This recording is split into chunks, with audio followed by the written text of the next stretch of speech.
Hello bookish friends of the internet, welcome back to my channel. My name is Drew and this is Drew's Ambitious Reading, and for today's video I am here to do my June wrap up.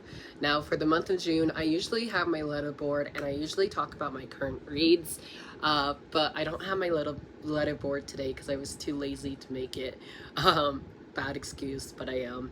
And I really am in the middle of like 3 books at the moment, so let me go grab them because I totally forgot to grab them. So hold on a sec while I go get my current reads.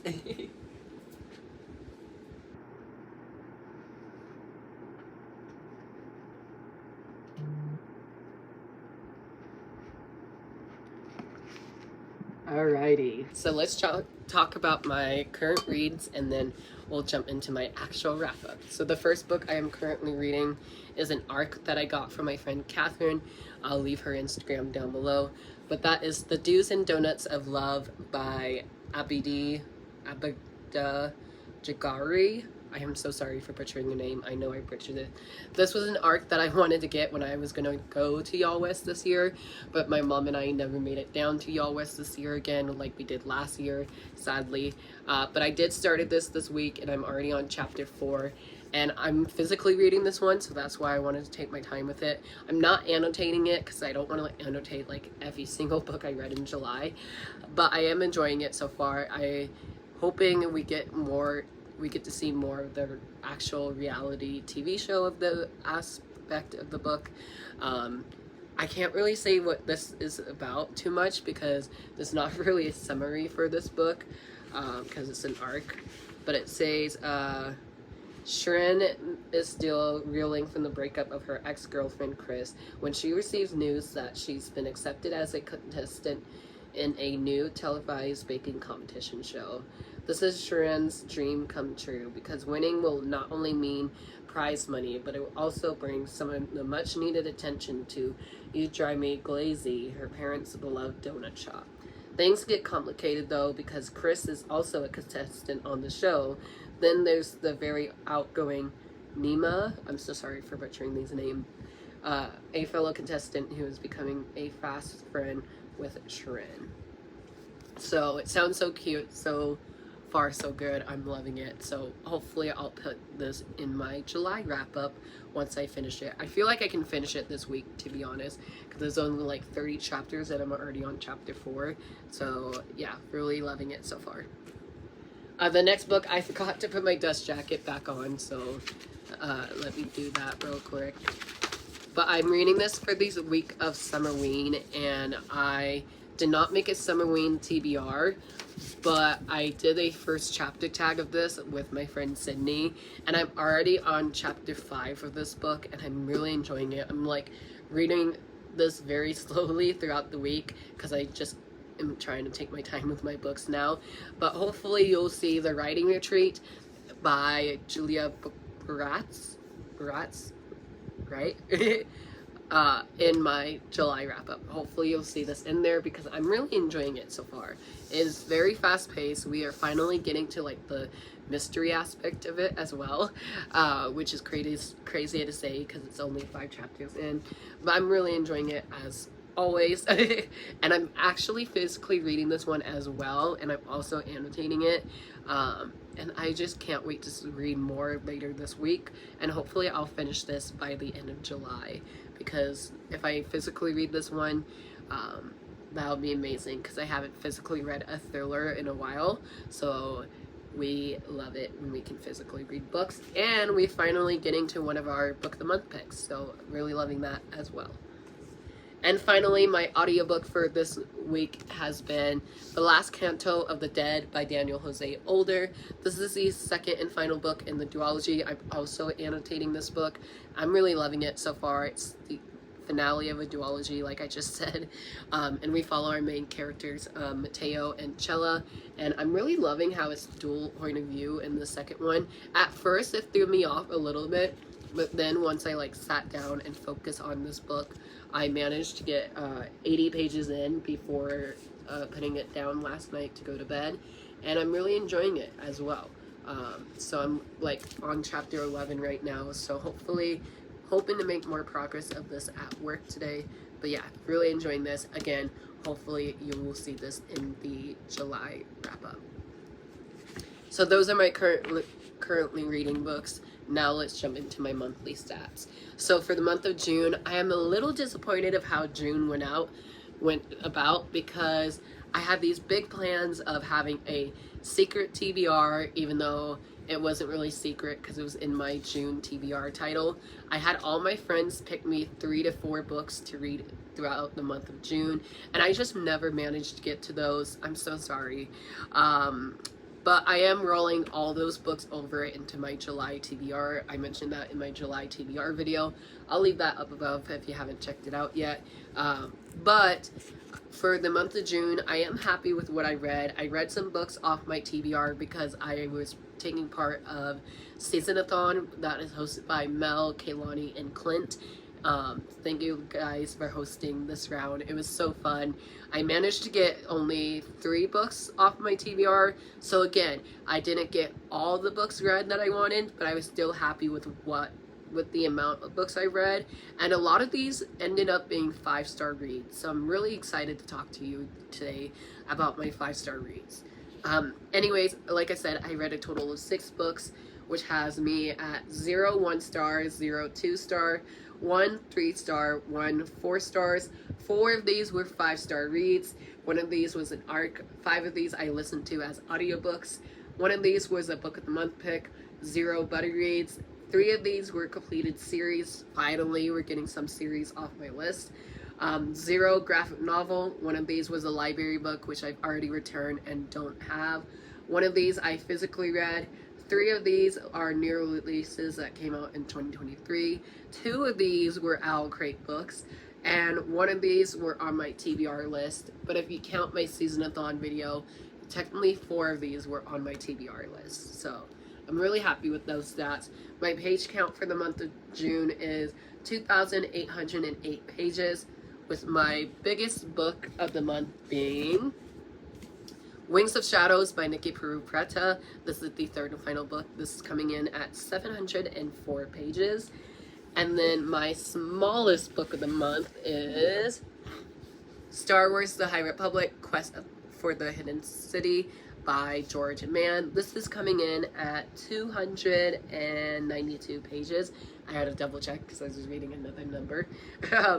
And my favorite read of the month was Divine Rivals by Rebecca Ross. Very excited to talk about this. So, without further ado, or actually, never mind, this wasn't my first book of June. Without further ado, let's jump into my actual wrap-up. So this will be some of the books that I read in the month of June, and I'll be talking about what I liked and what I didn't like in the books. So let's go, shall we? Because we have 6 books to talk about, and I have to go to work here soon. So the first book in the month of June, I read this and actually finished this on the plane ride when I was going to Maine, and I was kind of tearing up a little bit, and that's because of Wing of Shadows by Nikki Peru-Preta. This is the 3rd and final book of this trilogy. I absolutely love this trilogy. I am now part of like the Crown of Feathers fandom, and I just can't wait to see what Nikki has in store for me for when she releases Bonesmith, which I have an arc of, but I'm too scared to read it because of how much my heart was broken in Wings of Shadows, even though Wings of Shadows and Bonesmith are completely different series and completely different characters, but I've been hearing nothing but good reviews for Bonesmith so far. But anyways, Wings of Shadows is the 3rd book in the trilogy, and I was so happy to read this in the month of June because this is on my 12 books recommended by 12 friends list, whatever that title is. I believe my friend Donna recommended this to me, so thank you, Donna, for recommending this to me.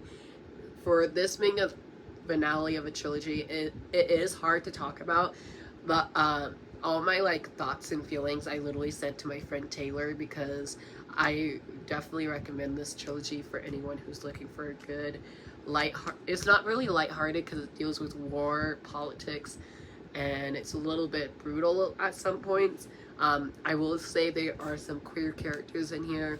There's a male relationship in here that I really loved. And when I saw them kissing finally, it made my heart so happy. I don't know if that's a spoiler or not, but my emotion was literally like a roller coaster was in this finale. I knew it was gonna break my heart, but I didn't know how bad it was gonna break my heart. Overall, I loved it. I gave it 5 stars, and I just really happy that I finished this trilogy this year, because as you guys know, Wings of Shadows have been on my TBR, I think, since it's been out, and it's been out since 2021, I think. Yeah, 2021 it's been out. So I had this on my TBRs for almost 2 years, and I'm happy to finally say I read it, I loved it, and I completed a trilogy with this one. So once again, thank you, Donna, for mentioning this book, and I am so happy to have a series wrapped up. The next book is the absolutely breathtaking, stunning book of Divine Rivals by Rebecca Ross. This is the first book in a brand new duology. I cannot believe how this book ended.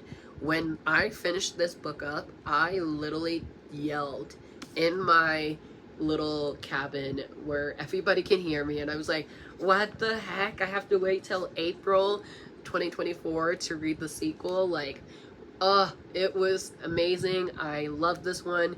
For never reading a Rebecca Ross novel, I am really shocked I read this one so quickly. I did annotated my book of the month edition. I just don't know where that copy is at the moment. But I really love this book. There was so many memorable quotes in here. There was some that I even wrote down in my other notebook that I got from Owlcrate. Owlcrate has just been knocking it out of the park with these 5-star reads for me lately. Like, Revell was a 5-star read. What else was it? Like, all these 5-star reads I've been getting are literally from Owlcrate. Revell, Wings of Shadows, now Divine Rivals is joining that club.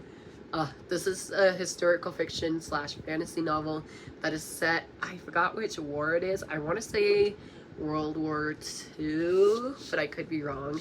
Hashtag fake fan. But I was really shocked of how the wars came into play with this story. It was really interesting, really heartbreaking as well. The twist at the end, I did not see coming. I was like, whoa. When that twist happened, I was really blown away. I was like, oh my gosh. But yeah, I'm excited to see what's going to happen in book 2, and hopefully it won't break my heart. But knowing series finales lately have been breaking my heart, I would say the Ruthless Vows is definitely going to break my heart. Anyways, I give this one 5 out of 5 stars, and I know a lot of you guys have been giving this 5 out of 5 stars as well. So enjoy it while you can, because you're gonna have to wait a long time for book 2, and I'm nervous for book 2 now. So thank you, Rebecca Ross, for writing an amazing book, and I can't wait to see what you have in store for us in the future. The next book I have read is Star Wars The High Republic Quest for the Hidden City by George Mann. I don't know what's on my books, like, I don't know, it's irritating. Anyways, I read this for Season-a-thon. This was my first book I read for Season-a-thon. This was for the prompt of Blindfold prompt from Camp Bailey, which is Kaylani's team. And for Blindfolded, you were supposed to have somebody else pick for you, and you'll be blindfolded. Or you can have your pets pick for you. Again, I had my pets pick for me, so I'll leave that video up above or down below in the description. I really enjoyed this one. I'm so happy I picked it up, because now it's motivating me to pick up the next few books in the Phase 2 series of the High Republic. So I cannot wait to see what we have in store. This was just a nice, easy, like, cleaning palette that I needed for the month, because I read a lot of fantasy lately. So literally from May to June, I read fantasy back to back. And even though this is a sci-fi novel, I just wanted something short and easy to read right after reading Divine Rivals, because it just blew me away. But I really enjoyed this one. It wasn't my favorite of the series, I would say, just because I felt a little confused while physically reading it, just with the storyline. But overall, I give this one a 3 out of 5 stars. I wonder how this would feel, how I would feel about it listening to it via audiobook, because I know I have Convergence as an audiobook, so I'm going to be listening to Convergence in the month of July, and hopefully I'll continue on with my journey of phase 2. I hear it gets sadder and sadder as it goes, and I'm nervous for that, so we'll see how it goes. This is definitely my least favorite out of the whole series I've read so far, so sorry to say that, but I still enjoy the writing and the illustrations in here, if I can even find one. I don't even think I can find one if there is an illustration. I promise you guys there is one, I just can't find it. Let's see. Here we go. These illustrations in here are just so dang cute. I love it. And honestly, I just can't wait to continue my journey in phase 2. The next book I don't have because I returned it from the library. My laptop. Sorry, my laptop is going crazy. So this next book I don't have because I borrowed it from the library, and that is Master of Souls by Raina Barron. This is the third and final book of the trilogy, and I cried in this one. I did a little like read with me in real life portion on my TikTok account. I'll leave my TikTok account down below. Go check it out, please. Almost to 1,000 followers. Anyways, Master of Souls is the third and final book of the Kingdom of Souls trilogy, which if it wasn't for BookTube, I would not have picked up this trilogy at all. This is like African American inspired mythology, and it was a wild roller coaster of emotions, especially the ending of the third book. Again, it's hard for me to talk about sequels without spoiling you guys of what happened in book 1, so I won't really talk about it. Just know I loved it so much I gave it 5 stars. So on to my next book that I read. The next book I read was Fourth Wing by Rebecca Yarros, as everybody else have read it. I also read this book for Season-a-thon. I believed I read this for Number Generator prompt from when Kaylani had her prompts made, and this was like number 4 out of the 12 books I wanted to read, and so this was the 4th book of the stack, obviously, and I'm so happy it picked this one for me because I picked this up because of the hype. Honestly, the hype got to me. I had FOMO of not having the book with me, especially because these beautiful stencil edges are now sold out everywhere, and I'm so lucky and thankful to myself that I was able to get this copy as soon as it came out. A dragon without its rider is a tragedy. A rider without their dragon is dead. The way that this quote hits me so hard. This ending was one of the best / worst cliffhangers to a long universe that I have to wait for the other books to come out. I know book 2, Iron Flames, comes out in November, but that's just a long wait for me, honestly. So if you don't know what Fourth Wing is about, this is by Rebecca Yarros, obviously. Sorry, I'm really a little sick at the moment.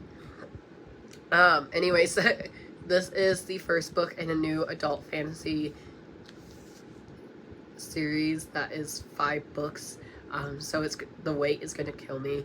I really love Violet as our main character. She was, even though some people don't like their main characters being weak, I think it kind of adds to her development, if that makes sense. Her relationship with all the friends she makes along the way in this boarding school, or not boarding school, in this academy that she goes to, and we follow her journey in this academy, going through all the dragon riding trainings. She is what people call her as a scribe, but her mother wants her to be a rider, just because her mother and her father were also writers. Not really a spoiler, it's literally in the first few pages of the book. I overall really enjoyed this. I have a reading vlog of my experience with this book. I give this one 5 out of 5 stars, and I'm really terrible at summaries, so I'm so sorry, you guys. This is why I don't film wrap-ups anymore. The final book in the month of June I read for Season-a-thon as well, and that is The Dragon Promise by Elizabeth Lim.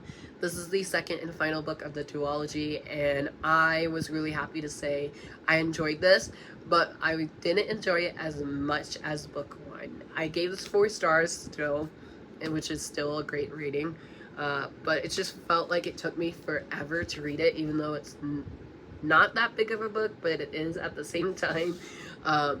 I really enjoyed it. I felt like the pacing could have been a lot better in this one, because for me, I felt like the 6 Crimson Cranes was fast-paced, and I was just flipping the pages throughout the whole thing, and I wasn't bored at all. And I think this one might have a little bit of a second book slump, but that's just because the storyline kind of got all over the place a little bit, and the romance, to me, felt unnecessary to have, but that's just my opinion, I guess. I did overall still enjoy this, love seeing how we got to see where our characters end up at. Again, a sequel is hard to talk about because I don't want to spoil you guys of what happened in the first book, but just know I enjoy this so much, and I cannot wait for Her Radiant Curse, which comes out in August. So really looking forward to this. I give this 4 out of 5 stars. And there you have it, folks. That is everything I read in the month of June, minus Master of Souls, which I've already returned to the library. If you guys read any of these books this month, let me know down below, and I'll talk to you guys down in the comments below.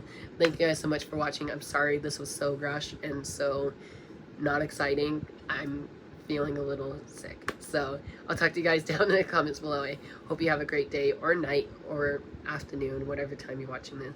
And stay cool, and I'll talk to you guys down in the comments below. If you made it all the way through, leave a dragon emoji down below, because I feel like we talked about dragons and phoenixes a lot in this video. So leave a dragon emoji down below, and once again, I'll talk to you guys down in the comments. Please give me a big thumbs up, hit that subscribe button, turn your notification on so you don't miss any new videos coming from me every Monday, Wednesday, and Friday, and I'll talk to you guys down in the comments below. Bye guys.